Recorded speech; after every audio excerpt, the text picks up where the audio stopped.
कहानी में सभी नाम, पात्र और घटनाएं काल्पनिक है। वास्तविक व्यक्तियों, जीवित या मृत स्थानों, भवनों और उत्पादों के साथ किसी भी प्रकार की समानता का कोई इरादा नहीं है और न ही इसे समझा जाना चाहिए। हमारा उद्देश्य पेड़ पौधों या जानवरों को नुकसान पहुंचाना नहीं है और इस वीडियो के निर्माण के दौरान किसी भी जीवित प्राणी को हानि नहीं पहुंचाई गई। एक छोटा सा गांव था, नाम था सोनापुर। वहां एक गरीब दंपति किशन और मीरा अपनी रोजी रोटी के लिए आलू पूरी का ठेला चलाते थे। उनकी पूरी का स्वाद लाजवाब था। मसालेदार आलू की सब्जी, ऊपर से हरी मिर्च और धनिया की खुशबू और फूली फूली गरम पूरी। लेकिन पता नहीं क्यों अब उनके ठेले पर कोई आता ही नहीं था। उसी गांव में मोहन नाम का एक आदमी भी आलू पूरी बेचता था। उसके ठेले पर रोज इतनी भीड़ रहती कि जगह भी नहीं मिलती थी। एक दिन दो ग्राहक वहीं बात कर रहे थे। अरे भाई, ये मोहन की पूरी में वो बात नहीं है। स्वाद तो किशन वाली पूरी में है, पर जाने क्यों पैर खुद ब खुद मोहन के ठेले की ओर खींच जाते हैं। सही कहा रे। पहले तो रोज किशन की पूरी ही खाते थे। उसकी आलू की सब्जी में जो तीखापन था वो तो मजा दे देता था। अब तो बस मन ही नहीं करता उसके ठेले पर जाने का। उधर किशन अपने ठेले के पास अकेला खड़ा चुपचाप सब सुन रहा था। वो मन ही मन बोला, पहले तो मेरे ठेले पर भी भीड़ लगती थी, अब सब मोहन के पास क्यों जा रहे हैं? क्या उसने कोई जादू कर दिया है क्या? उस रात मोहन ने अपना ठेला जल्दी समेटा। सारे आलू पूरी बेच चुका था। घर पहुंचते ही उसकी पत्नी सज्जन बोली, जी, आज तो अमावस्या की रात है, याद है ना? हाँ, याद है। तुमने तैयारी कर ली? जी, पूरे 13 किलो चिकन पका लिया है। पर बताओ ना, हर बार 13 किलो ही क्यों? 10 या 20 क्यों नहीं? अरे भगवान, मैंने उसे 13 तारीख को ही नींद से जगाया था। अब उसे हर अमावस्या को 13 किलो चिकन चाहिए। अगर ना नहीं दिया तो हमें ही खा जाएगा। क्या? आपने उसे जगाया क्यों? मोहन धीरे से बोला। पगली, उसी की वजह से तो हमारी पूरी बिकती है, वरना हम भी किशन की तरह बैठे रहते। उसके कारण ही हमारे अच्छे दिन आए हैं। उसका शुक्र मानो। दोनों कुछ देर खामोश रहे। बाहर हवा में अजीब सी सिहरन थी। फिर मोहन बोला, चलो अब सो जाओ, मैं जाकर उसको चिकन खिलाकर आता हूँ। आखिर वो कौन है जो हर अमावस्या को 13 किलो चिकन मांगता है?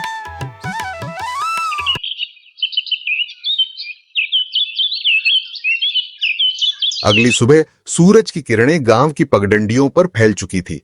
मोहन अपने ठेले को चमका रहा था। तेल गर्म हो चुका था और पूरी तलने की खुशबू पूरे चौराहे में फैल रही थी। उसके चेहरे पर वही आत्मविश्वास था। आज फिर भीड़ लगेगी। उधर किशन अपने ठेले पर उदास बैठा था। बर्तन सजे थे, आलू की सब्जी तैयार थी, पर ग्राहक कोई नहीं। वह मन में बोला, कभी मेरे ठेले पर भी भीड़ रहती थी, अब तो जैसे गांव वालों को मेरा चेहरा भी नहीं दिखता। तभी गांव में शहर से आए एक दंपति दाखिल हुए, राकेश और नेहा। उन्होंने एक गांव वाले को रोका। भाई साहब, हम नए आए हैं इस गांव में, नाश्ता करना है, बताइए कहां मिलेगा? अच्छा, सबसे बढ़िया नाश्ता तो मोहन के ठेले पर मिलता है, यहीं पास में है। दोनों ने शुक्रिया कहा और चल पड़े। जब वे मोहन के ठेले के पास पहुंचे तो वहां भारी भीड़ लगी थी।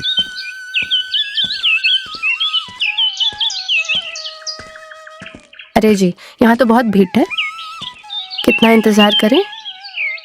सही कहा, चलो कहीं और देखते हैं। तभी नेहा की नजर पास में पड़े एक सुनसान ठेले पर पड़ी। देखो उधर, वो ठेला कितना साफ है और खुशबू भी कितनी अच्छी आ रही है। देखते हैं। हाँ चलो वहीं चलते हैं।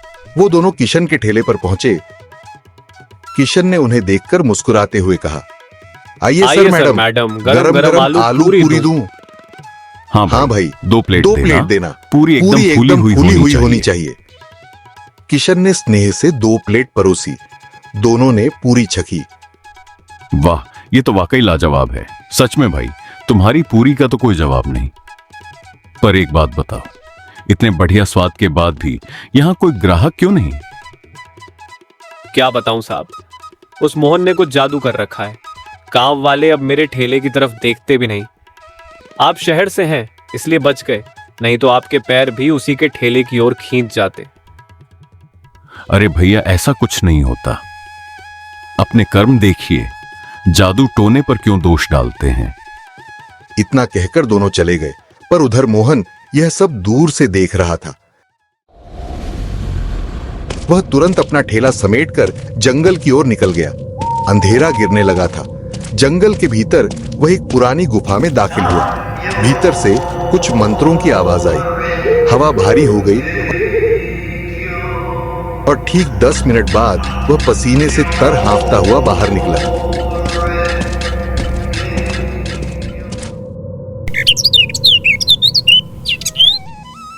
अगली सुबह वही शहर वाले फिर नाश्ते के लिए निकले।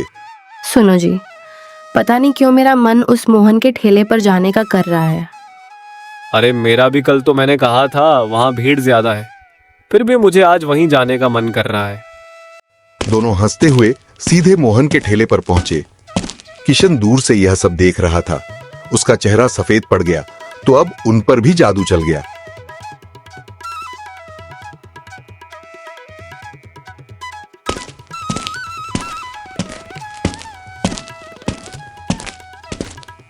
कैसे हैं शहर वाले बाबू?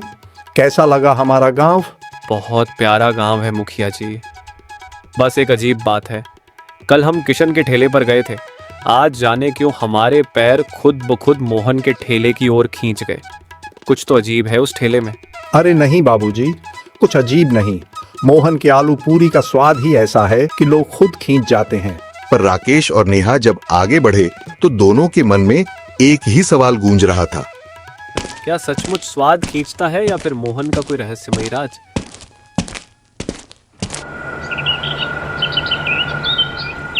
शाम का समय था। किशन अपने घर में चूल्हे के पास बैठा था कि तभी दरवाजे पर दस्तक हुई। दरवाजा खोला तो सामने राकेश और नेहा खड़े थे। अरे सर मैडम, आप यहाँ मेरे घर पर किशन जी देखा। किशन जी, जो आपने कहा था लगता है वो सब सच है। मैंने पहले ही कहा था वो मोहन कोई साधारण आदमी नहीं है, पर आपको यकीन ही नहीं हुआ। अब यकीन हो गया है किशन, जो आज हमने देखा उसके बाद शक की गुंजाइश नहीं बची। किशन हैरान होकर बोला, क्या देखा आपने? हमने मोहन को जंगल की तरफ जाते देखा।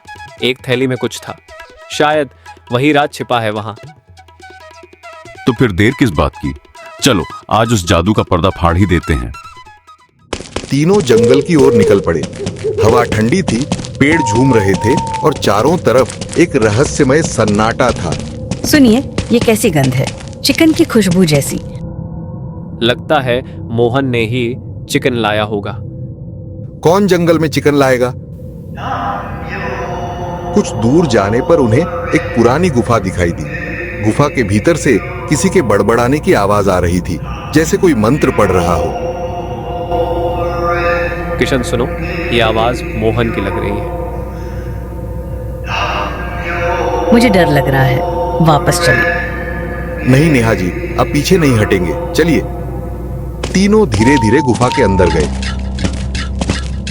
उस रात के बाद किशन, राकेश और नेहा को किसी ने फिर कभी नहीं देखा। कहते हैं तीनों उसी गुफा में कैद हो गए और मोहन का राज राज ही रह गया।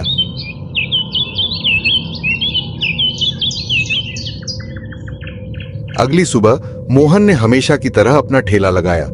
मुस्कुराते हुए पूरी तलने लगा और इसी तरह खत्म हो गई कहानी एक लालची आलू पूरी वाले की।